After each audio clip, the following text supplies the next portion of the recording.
مکہ مکرمہ زمانہ جاہلیت میں بھی تجارت کا بڑا مرکز تھا۔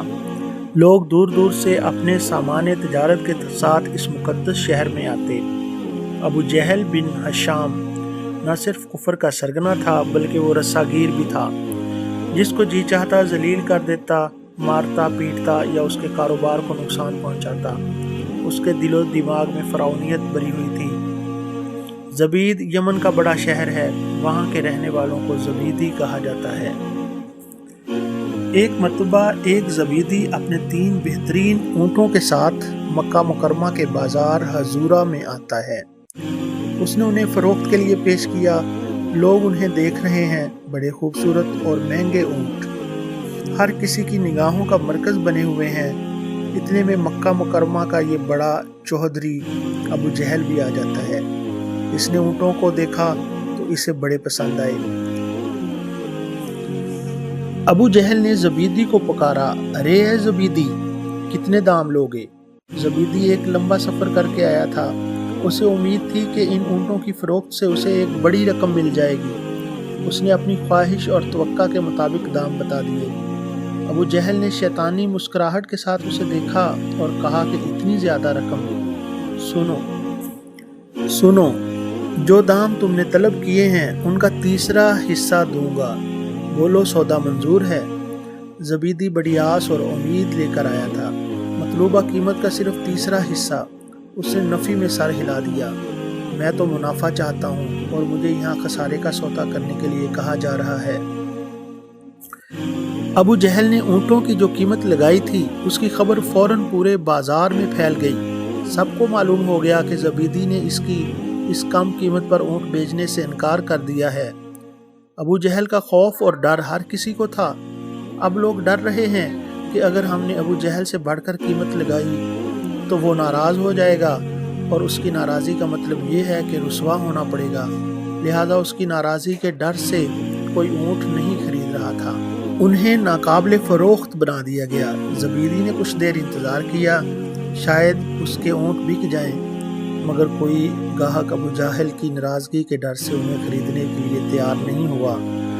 اس کا رخ اب اس رحیم و رعوف کی طرف ہے جو اعلیٰ اخلاق والے ہیں، جس کی کوئی مدد نہیں کرتا وہ اس کی مدد کرتے ہیں۔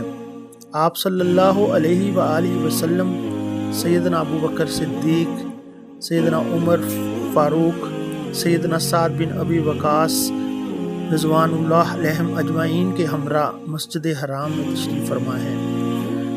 بنو زبید کا یہ شخص آپ کے پاس آتا ہے اور دہائی دیتا ہے، قریش کی جماعت، بھلا تمہارے پاس مال کیسے آئے گا؟ تجارتی قافلے تمہاری طرف کیسے آئیں گے؟ کوئی تاجر تمہارے پاس کیسے مقیم ہوگا؟ جو تمہارے پاس حرم میں آ جاتا ہے تم اس پر ظلم کرتے ہو۔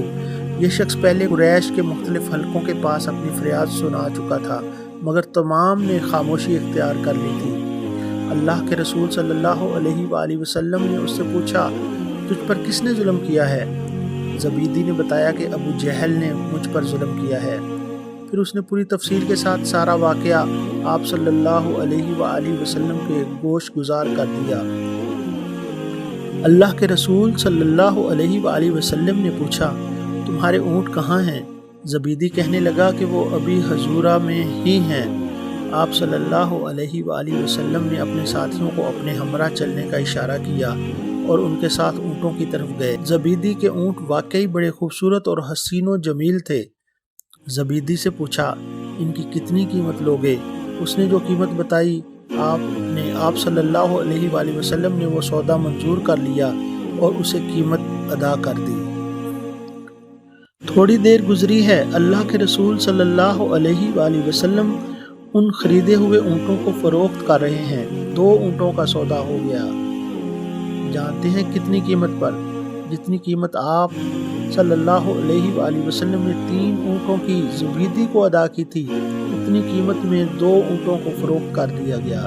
اب منافع میں 1 اونٹ بچ گیا۔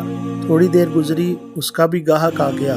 زبیدی کو اس کا حق مل گیا اور اس کے اونٹ اس کی مرضی کی قیمت پر فروخت ہو گئے۔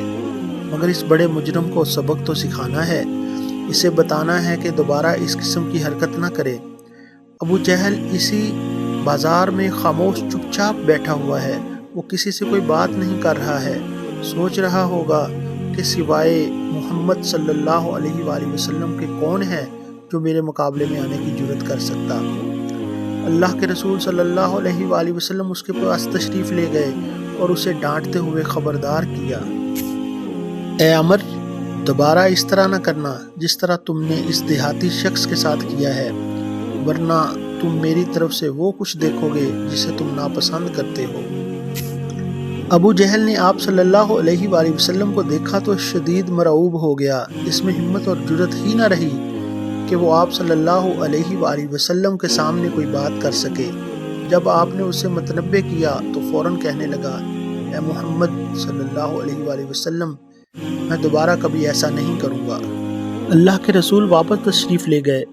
بازار میں امیہ بن خلف اور مشرکین جو اس وقت وہاں موجود تھے ابو جہل کے پاس آئے، کہہ رہے ہیں، ابو الحکم، تمہیں کیا ہو گیا؟